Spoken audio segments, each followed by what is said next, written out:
מה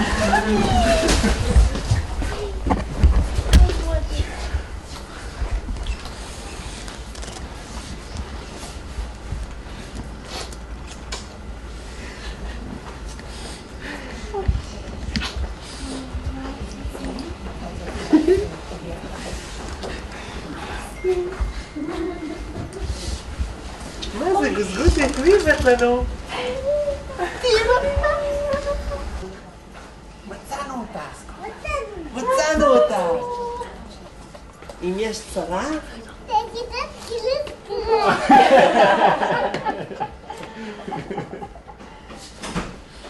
יש! מצאנו!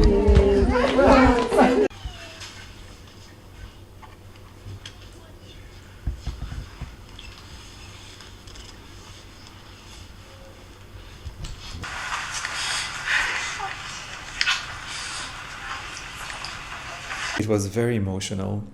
There was something, very natural about it. In a split of a second, they just became back a mother and a daughter.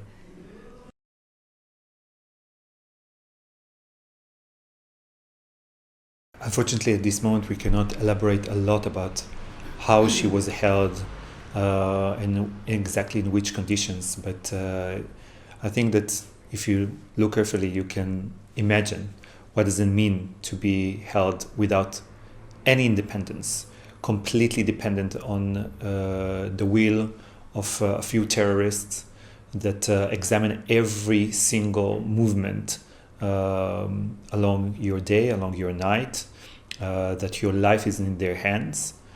You don't know when you're going to be released, if you're going to be released, are you going to be killed today or tomorrow?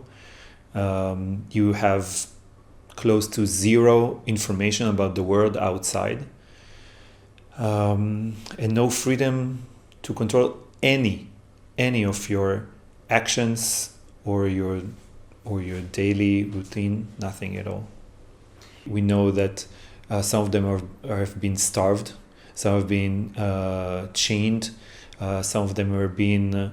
We know, for example, about Carmel, that two of the guys that were held with her at the same room told us, on the one hand, that she supported them so well. She did yoga and meditation with them and really helped them to survive, but there were a lot of violence there.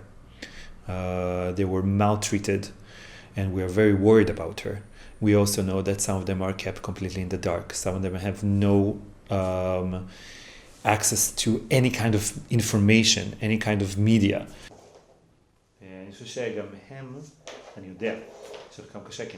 Some of them were held completely isolated. Some of them were held together. Some of them didn't have a chance to shower at all. Slept on the floor. It's really the stories that Yarden heard, that some of them Yarden experienced, and that we've heard also first-handedly from the people who returned, are horrific.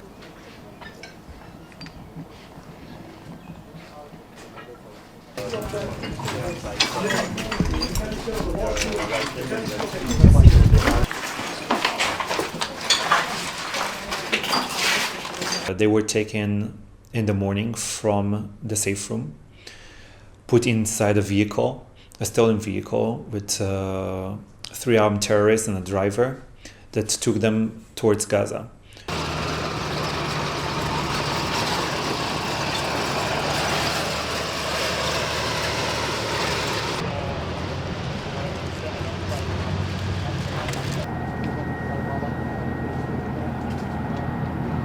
Terrorists noticed them and started to chase them and shooting at them. After a few hundred meters, Yarden realized that she cannot save Geffen while holding her.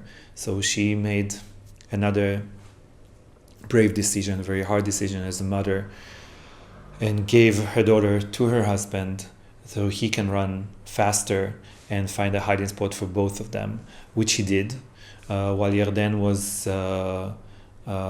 putting her arms behind her head, stopping to shelter herself from the bullet and to stall the terrorist. Geffen saw much of it with her own eyes. She experienced that. that is a horrific experience for a 3-year-old. So we didn't have to explain everything that led to her mother's disappear.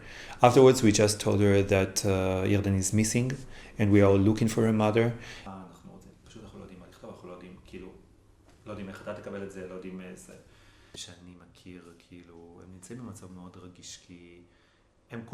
Alon's sister, Carmel, is still a hostage in Gaza alongside other women and civilians and soldiers. And we were hoping to see her last Friday in the next round of the release. But Hamas broke the deal.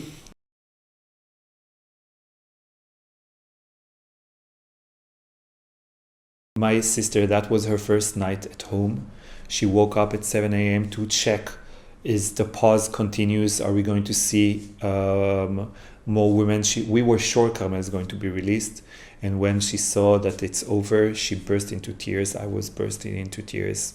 We just couldn't believe that we're not going to see her, that it's going to end. We were hoping, and we're still hoping, by the way, to see more and more people released. Also the fathers and the grandfathers and the sons and our soldiers. We want to see all of them being released. They should not be there. It's way too long. We are talking over 60 days now.